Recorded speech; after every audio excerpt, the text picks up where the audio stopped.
ముప్పు ముప్పు అంటుకుంటుంది. ఇది మాత్రం గుర్తుపెట్టుకోవాలి.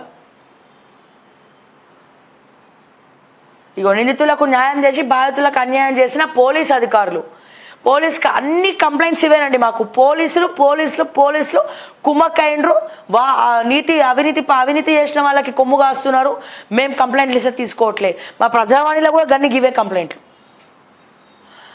ప్రస్తుత ప్రభుత్వమైన న్యాయం చేయాలని కోరుకుంటున్న బాధితుడు కొమరంభీం ఆసిఫాబాద్ జిల్లా బెజ్జూర్ మండలం సలుగుపల్లి గ్రామానికి చెందిన లంబాడిగూడలో ఉన్న తన నివాసం ముందు అవసరం లేకున్నా కొంతమంది నీటి ప్రవాహం రాకుండా కావాలని మురికి నీళ్లు అతని ఇంట్లో వెళ్ళి అంతా నాశనం కావాలని చెప్పి కాంట్రాక్టర్ అధికారులను ప్రోత్సహించారు. ఇదే జరిగిన విషయం బతుకమ్మ చీరల పంపిణీకి సలుగుపల్లికి వచ్చిన మాజీ ఎమ్మెల్యే కోనేరు కోనప్పని మాకు న్యాయం చేయాలని చెప్పి ఆయన అడిగితే ప్రయత్నంలో అతని పిఏ దినేష్ వారి అనుచరులు ముడిముడి మడగుల పెంటయ్య, గోమాన నారాయణ, కుమ్మరి లింగయ్య అతని కుటుంబం సభ్యులపై బండలు, గడ్డపార, చిలకపారతో విచక్షణ రహితంగా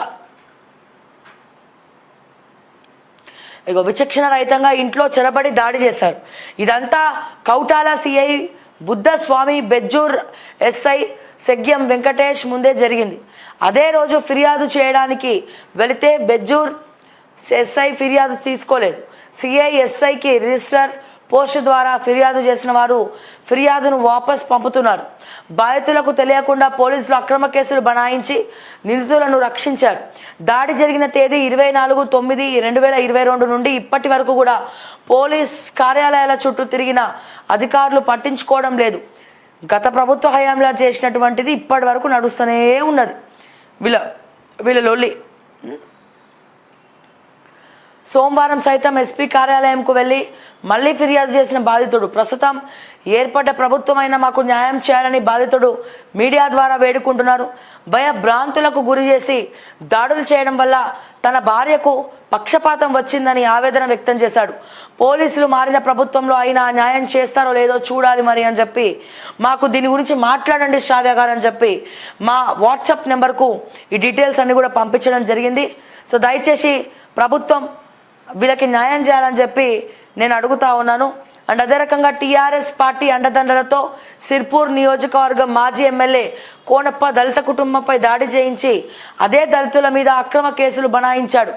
నిందితులకేమో రక్షణ కల్పించారు. కాంగ్రెస్ ప్రభుత్వం మాకు న్యాయం చేయాలి అని దళిత కుటుంబం వేడుకుంటోంది. కేటీఆర్ గారు, బీఆర్ఎస్ వర్కింగ్ ప్రెసిడెంట్ కేటీఆర్ గారు, అట్లాగే బీఆర్ఎస్ పార్టీ అధ్యక్షులు మాజీ ముఖ్యమంత్రి వర్యులు కేసీఆర్ గారు. సో ఇట్లా మీ ఎమ్మెల్యేలు అందుకే ప్రజలు ఈయనకి బుద్ధి చెప్పి ఓడగొట్టడం జరిగింది. సో ఇటువంటి ఎమ్మెల్యేలు దళిత కుటుంబాల జీవితాలతో ఆడుకొని వాళ్ళ భూములు గుంజుకొని వాళ్ళ మీద కక్ష పెట్టుకొని వాళ్ళ మీద అక్రమ కేసులు బనాయించి వాళ్ళ జోలికి వెళ్ళినారు కాబట్టే ఇప్పుడు మీరు ఈ శిక్షను అనుభవిస్తూ ఉన్నారు. మీరు అప్పుడే మీ ఎమ్మెల్యేలని అదుపులో పెట్టుకొని ప్రక్షాళన చేసి కొద్దిగా మీరు సవరణలు చేసి ఉంటే అది మరొకసారి మీ ప్రభుత్వం అధికారంలోకి వచ్చి ఉండేది. సో మరి దీనికి ఏం సమాధానం చెప్తారు టీఆర్ఎస్ పార్టీ? ఏం సమాధానం చెప్తుంది? సో అందుకే కదా ఇప్పుడు ఈ కోనప్ప ఓడిపోయిండ్రు. నువ్వు వద్దురా నాయన అని చెప్పి అక్కడ ప్రజలందరూ తీసుకుపోయి కోనేరులో పడేసినట్టు అయింది పని.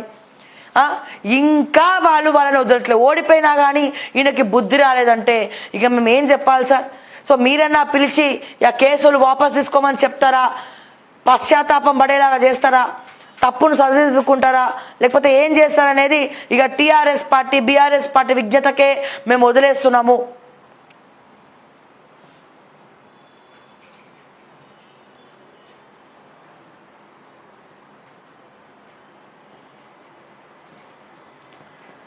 సో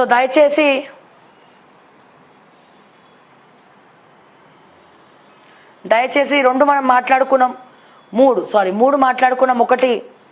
ఒకటి ఏది దుబాయ్లో మన తెలంగాణ కార్మికుల అవస్థలు. సో దయచేసి నేను తెలంగాణ ప్రభుత్వం దృష్టికి తీసుకొస్తా ఉన్నాను. సో దుబాయ్ కార్మికులని, దుబాయ్లో పనిచేసేటువంటి మన తెలంగాణ కార్మికులను కాపాడండి, వాళ్ళని అక్కడ నుంచి విముక్తులు చేయండి. ఒంట్లో బాగాలేకపోయినా బలవంతంగా పనిచేయిస్తున్నారు. మేము ఇండియాకు వస్తామంటే రానియట్లేదని చెప్పి వాళ్ళు గగ్గోలు పెడతా ఉన్నారు. అక్కడ కంపెనీల దగ్గర ప్రొటెస్ట్ చేస్తూ ఉన్నారు.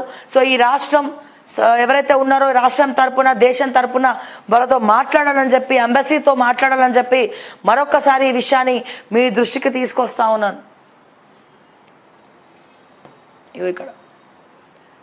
ఇక్కడ కూడా కొమరంభీం హసీనాబాద్ బెజ్జార్ మండలం ఇందాక మనం మాట్లాడినాం కదా.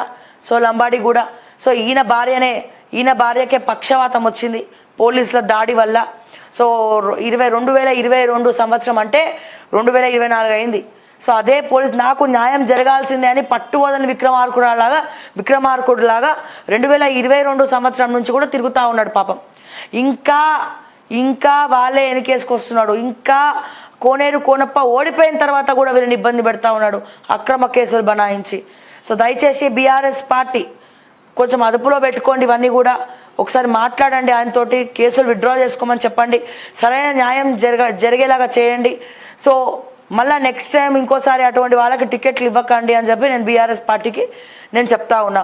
అని అట్లాగే కాంగ్రెస్ పార్టీ మరి ఆ ఎస్ఐలు ఎవరు సిఐలు ఎవరో సస్పెండ్ చేసి తగిన బుద్ధి చెప్పి కాంగ్రెస్ పార్టీ అక్కడ ఉన్నటువంటి ఎమ్మెల్యే ఎవరో ప్రస్తుతం ఆయన మరి ఇన్వాల్వ్ అయ్యి ఈ బాధితులకు సరైన న్యాయం చేయాలని చెప్పి నేను కోరుకుంటా ఉన్నాను. సో ఈ విధంగా మీకున్నటువంటి సమస్యలు ఇష్యూస్ ఏవైనా సరే మా ఓకే టీవీ దృష్టికి తీసుకురండి. సో తప్పకుండా మార్నింగ్ న్యూస్లో నేను దాని గురించి మాట్లాడతా. ప్రతి ఒక్కటి ఏదైనా సరే కాంగ్రెస్ అయినా బీజేపీ అయినా బీఆర్ఎస్ అయినా ఏ పార్టీదైనా సరే మీరు మా దృష్టికి తీసుకొస్తే ఖచ్చితంగా ఈ స్క్రీన్ పైన పెడతాం, మాట్లాడతాం, ప్రశ్నిస్తామని చెప్పి మరొక్కసారి తెలియజేస్తా ఉన్నాను.